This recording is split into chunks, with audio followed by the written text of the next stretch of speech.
Hello and welcome back. Today we have an exciting time. It's like Christmas. We're diving into a new season of Penny Dreadful. With every new set release, there is also a rotation of the Penny Dreadful format. New cards entering the format that have never been legal before.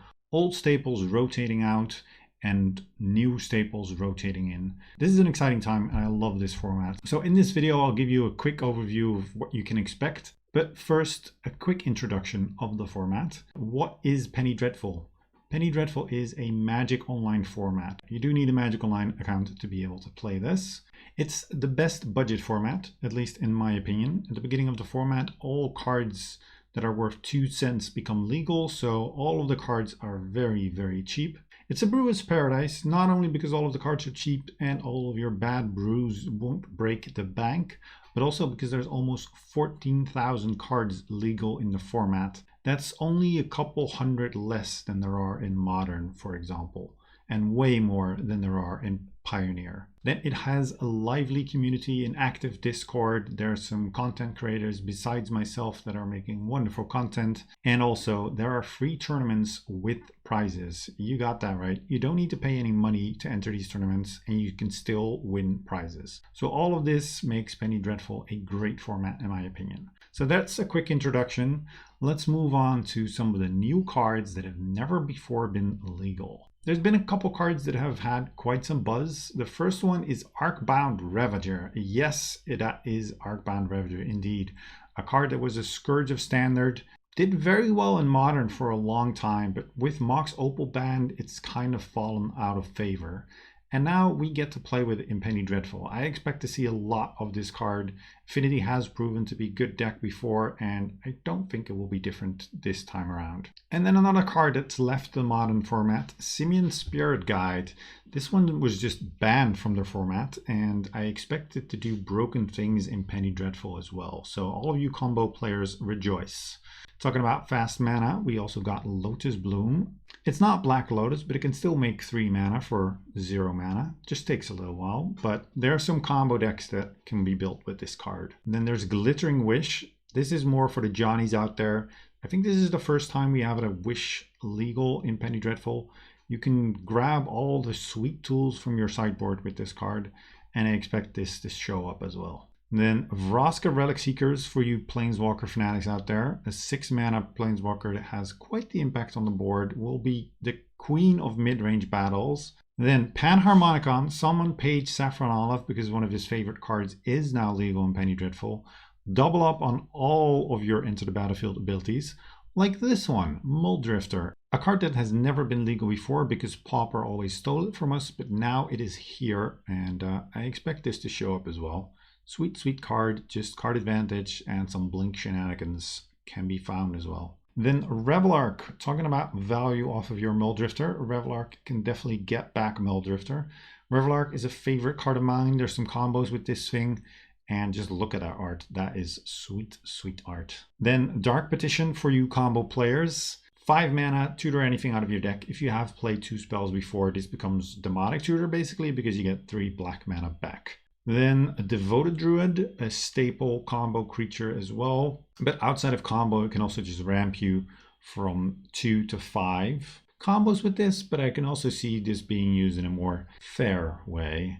Then moving on, some more cards that are sweet. Fist of Suns, another Johnny card. You only have to pay 1 mana of each color to cast any spell that you want.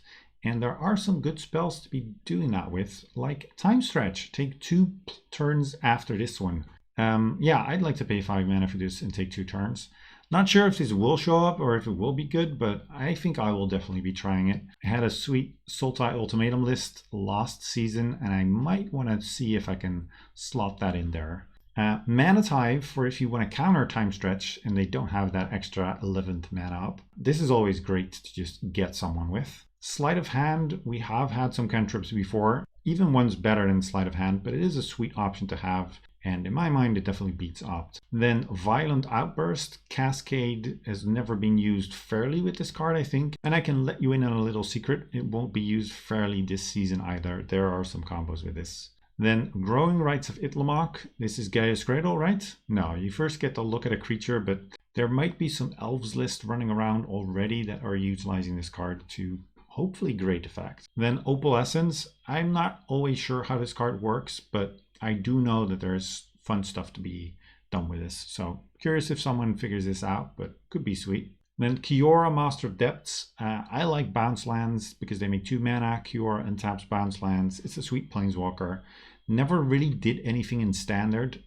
That doesn't bode well for Penny, but I think I will be trying it though. Then Slaughter Pact, you never have to worry about Splinter Twin, also because Splinter Twin is not legal in this format. But you also can just tap out and still kill a creature with Slaughter Pact. And then another card that might not excite a lot of people, but it will excite me and some other members of the community. Greater Gargadon.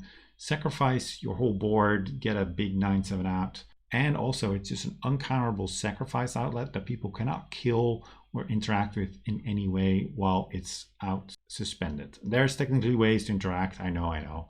But in general, people will not be able to interact. So those are some of the new, never before legal cards.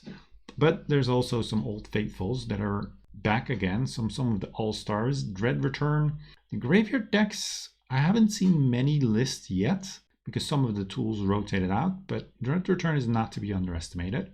Day of Judgment, just 4 mana, sweep the board. This was gone for a while, but it's back now. And then Treasure Cruise, draw 3 for 1 mana. Always good, always good. Lodestone Golem. Yeah, 4 mana, 5/3. All of their spells cost 1 more, non-artifact spells. This has been utilized to great effect before as well. Rofellos. If you want to make a lot of mana and play a lot of forest, then Rofellos is your man. Smokestack has been used before with Rofellos to just make a stack screen deck. I'm not sure how good this card is, but people do like to try, and it is a sweet one. Chain Lightning, just 1 red mana, 3 damage to the face. This has been legal for a while, and it always shows up and is the cornerstone of the red deck. Then Ponder. We talked about good cantrips. Ponder is back, one of the best, so this will definitely be played a ton. Then Hypergenesis, we already touched upon the Violent Outburst, and I assume that this will show up as well with Violent Outburst in the format. And then Tendrils of Agony for you Storm players out there is legal again, and you can try and storm off. Then, continuing, I already touched upon the graveyard decks, but Stinkwind Imp is legal as the biggest dredger this time around. Not sure if it will do anything, but it's good to know that it's there. Cloud Post and Glimmer Post, both legal, so I expect that to show up as well. Brave the Elements, White Weenie, just curving out, building a board, and then protecting that board with Brave the Elements. Always a good strategy. Jeskai Ascendancy, this is a card that I personally could do without, but I know there's a lot of Jeskai Ascendancy fanatics out there, and it's usually a pretty good deck. Sylvan Caryatid is still legal, so you can expect this to show up as well. Summer Bloom, one of my favorite cards. I want to combine this with the bounce lands and see what it can do. Frantic Search for the combo players, maybe also with bounce lands. You can generate some mana, generate some storm. Birds of Paradise, just good old Bob, 1 mana dork that makes all the colors and makes fixing a little bit easier. Mystical Teaching for you control players out there, just value up, tutor, toolbox. And Nicol Bolas Planeswalker. Big Daddy Nickelby, one of the strongest planeswalkers, if you can pay the mana cost, of course. And Phyrexian Dreadnought, always a player in the format, it seems, and it's back again. And then there's also some cards that have left the format I wanted to touch upon. You let me know, are we happy that these are gone, or are we sad that these are gone? Here they are. Dark Ritual, no longer will I be losing to turn 1 Dark Ritual into triple 1-drop, which quite frequently happened. Also, Storm takes a hit with Dark Ritual not in the format. You can say if that's a good thing or a bad thing. Opinions will differ, I'm sure. And then Parallax Wave, another card that I'm personally kind of glad to get rid of. You can safely play your dorky creature decks again without fear of just getting locked out by Parallax Wave. Hymn to Torok, your hand is safe on turn 2. You won't have to discard all of your lands and then be mana screwed. So I'm also happy to take a break from Hymn to Torok. Counterspell. People love it. I don't mind it not being in the format, but it probably will be back at some point. And Hermit Druid, another scourge of the format, kind of dominated last season, I believe. And it's not legal this time around, so don't have to worry about that. Narcomoeba, paired up with Hermit Druid, that was quite the beating. Not legal either. Creeping Chill is also not legal, so that's another one of the Oops All Spells decks that gets neutered by Creeping Chill being removed from the format. Fires of Invention, this is one that I'm sad about because I do love me a good Fires deck, but Sadly, it's no longer legal. Then Sanctum of Ugin also rotated out. This was a good card in the Metalwork Colossus deck, so that deck will have to find a different engine if it can. And Reanimate, you don't have to worry about getting Reanimated on turn 2, at least not with Reanimate, because that has left the format as well. Then the lands, always very important. Try to get these lands early in the format while they are still cheap. Penny Dreadful is a cheap format, but sometimes prices do go up, and usually it's the lands that can become expensive. So if you look at this list, try and pick them up. Let's see, Battlefield Forge, great aggro land, untapped, pain land, but red and white want to be aggressive, so having an untapped land on turn 1 that can make both colors is quite valuable. Then we have Canopy Vista and Smoldering Mars as duals that become untapped if you control 2 or more basic lands. Then we have the Show Cycle, Port Town, Choke the Statuary, and Foreboding Runes that are legal, potentially untapped lands. Graven Cairns is the one filter that is legal. Dragonskull Summit, Rootbound Crag, and Sunpetal Grove are the check lands that are legal this rotation. Then moving on, there's Grand Colosseum as a 5-color land, comes into play tapped, can tap for a colorless mana, and otherwise is a City of Brass, where you pay 1 life for any mana of any color. Then Lavaclaw Reaches is a man land, Wandering Fumarole is one of the man lands, Stirring Wildwood is one of the man lands, Lumbering Falls is also legal, as well as Raging Ravine. Though those do provide some utility, late game value, and some of them are quite strong, and they tend to do show up. So if you want to pick these up, now is the time to do so. And then furthermore, the Cycle of Temples is legal, except for the blue-red one. So you Izzet Mages will have to do without your temple this go around, but the 9 other temples are legal. Then the Snowlands, the Snow Basics are also legal, and they are legal with Arkham's Astrolabe. So you can try and build your ridiculous mana bases because Arkham's Astrolabe can just fix them. All of the snow-covered dual lands from Kaldheim, I think, are also legal. Didn't include them here, but that could be the beginning of some decent mana bases. Now let's move on to some of the decks. We already saw it before. Ravager is legal, so Affinity is probably on the menu. And then next to Ravager, the other powerhouse card that is legal is Cranial Plating. So I think this will be the basis of a deck. And let's look at some of the other cards that go with that archetype. So there's Ornithopter, there's Frogmite, there's Gingerbrute, and there's Midnight for your affinity draws, your small beaters to flood the board with. And then there's Edge Champion to provide some protection.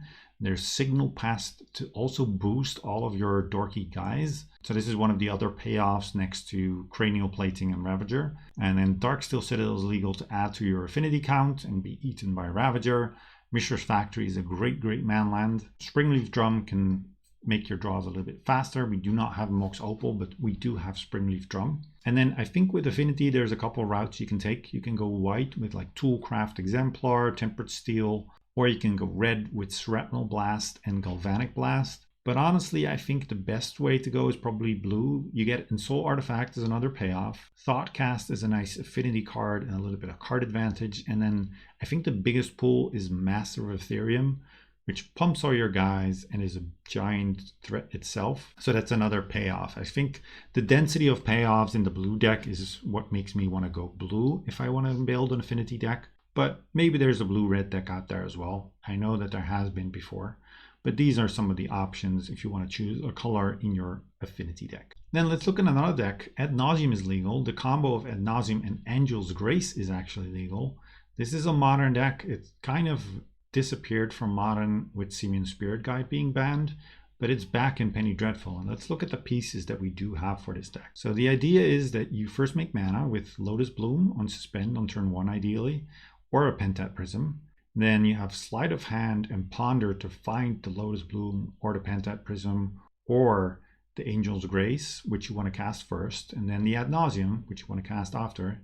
That means you draw your whole deck, you have all of your deck in your hand, you'll have 3 Simian Spirit Guides that you can exile for 1 red mana, and then you have a Lightning Storm to just kill your opponent with. So from the modern deck, I think the most important thing that we do not have is Phyrexian Unlife, which does make the combo a little bit harder to assemble, but the shell itself is quite powerful. It has quite a bit of ramp with the Lotus Bloom and the Pentat Prism, as well as the Spirit Guides. It has decent cantrips, So I do expect people to at least attempt this, and it's an easy port from a successful modern deck. Then Hypergenesis, another combo deck I already briefly mentioned before. Demonic Dread is one of the cascaders, as well as Violent Outburst. So these will cascade you into Hypergenesis. And then if you cast this, you can get a Bogardan Hellkite, shoot 5 damage, a Magister Sphinx to put them to 10 and then shoot them 5 damage, or shoot them twice 5 damage, a Chroma's Memorial to give everything haste, Gisela Blade of Gold Knight to double up on all of your damage. And here it is again, the Mana Monkey. You can do this on turn 2, or if you're super lucky, you can do it on turn 1 actually. Forest, Spirit Guide, Violent Outburst into Hypergenesis, put some stuff on the board, and maybe even kill your opponent on turn 1. Now, you need to be pretty lucky to be able to pull that off, but it is something to shoot for. It's a bucket list for this season. Some other decks, we already mentioned this one as well. Saffron Olive would be proud. There's Panharmonicon, and there's quite some interesting enter the battlefield creatures. Panharmonicon doubles up on all of your artifacts or creatures triggering abilities. Muldrifter is one that I mentioned. Venser Shaper Savant is another. Reflector Mage is legal that you can put in the shell. Blade Splicer makes 2 golems rather than just 1. Lone Missionary for a little bit of life gain against the aggro decks. Wall of Omens for some more card draw. So I've gone for a blue-white approach, but there might be other colors that can also work. White does give you Ephemerate. Ephemerate plus Muldrifter is kind of sweet. You play Muldrifter for 3, ephemerate it with the trigger on the stack. You draw 4 cards, and then on your next turn you draw 2 cards. So essentially you draw 6 cards. Can you imagine what happens when you have Panharmonicon out when you do this? That's kind of disgusting, honestly. And then Arkham's Astrolabe is an artifact, so this actually also triggers Panharmonicon, and it helps fix your mana. So maybe that actually allows a Panharmonicon deck with more colors. And then I also briefly wanted to touch upon Revelark in this deck. Revelark can get back most of the creatures in the deck. I think out of this selection, all of them. So yeah, Revelark is an interesting card for this deck as well. There might be some combos with it that you can build into it, but for now, this is what I would want to try. Then Enigmatic Runes is a deck that I worked on last season. It works with the runes from Kaldheim, which are enchant auras that you can enchant to any permanent. They draw a card and give a minor benefit. Those feed into Enigmatic Incarnation, which is basically a birthing pod for enchantments. So that means that you have 2-drop enchantments that you can turn into 3-drops. One of them is Runeforge Champion, and that can find the runes in the first place. You can also get some toolbox creatures like Reflector Mage, or once a lot of the runes have gone to the graveyard, you can get Storm Herald, get all of them back. And the new piece for this deck actually is Cetacean Champion. And I think that is a big boost for this deck, because that means that when you get back your Storm Herald, trigger all of your runes, you draw so many cards, and maybe with the Rune of Speed granting haste to your Cetacean Champion, you can actually look at killing your opponent from that position. So I will link the video that I did with this for a previous season in the description, but I will probably also, if I can make the mana base work, be making a deck with these cards for this season as well. Now, there was one player who got the first 5-0 of the season. That was Wizarnius with Elves. The deck is fairly straightforward, but seemingly effective. It's a bunch of 1-drops, so Elvish Mystic, Llanowar Elves, and Findhorn Elves. So 12 1-drop accelerators. They accelerate into Llanowar Tribe, Rofellos, and Elvish Archdruid to make obscene amounts of mana. Growing Rites of Itlamok can be used to find payoffs, as well as make also obscene amounts of mana. Then you have Sylvan Messenger, Elvish Clan Caller, and Genesis Wave as ways to gain card advantage and build a ginormous board and threaten to kill your opponent. This was the first 5-0 of the season, so congrats to Alex. And yeah, this seems like a fine deck. Stomp Face with green monsters, then Elves is definitely an option. Then let's look at some sweet combos and synergies. I've gone through some of the decks, but there's definitely more out there, but those you'll have to find on your own.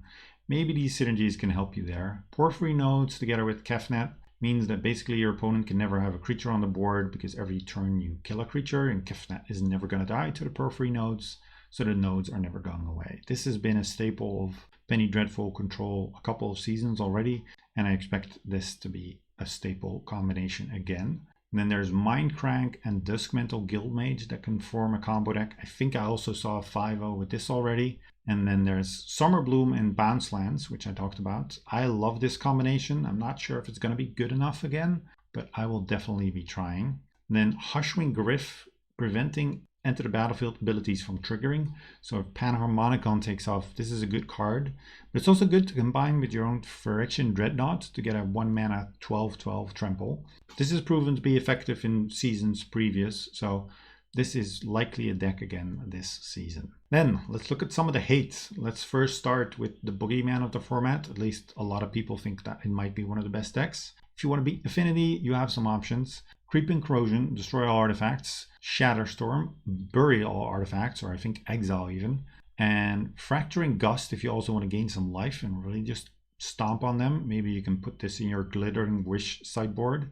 You do need to live until you can cast these cards, so that might be challenging considering the strength of Affinity this season.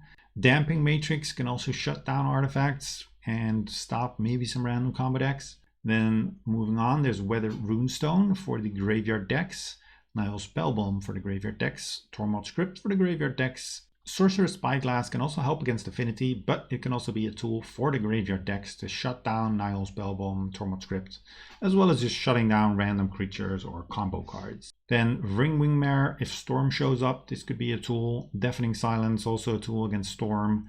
Slaughter Games, so just putting your sideboard against random combo decks that you might encounter, just name their key card and get it over with. And Spell Shock against Storm and Spell Slinging decks. That's it. That's a brief introduction of the format. I hope you did enjoy this and found it a little bit informative. There's so many more things you can do in this format, so I encourage you to start exploring.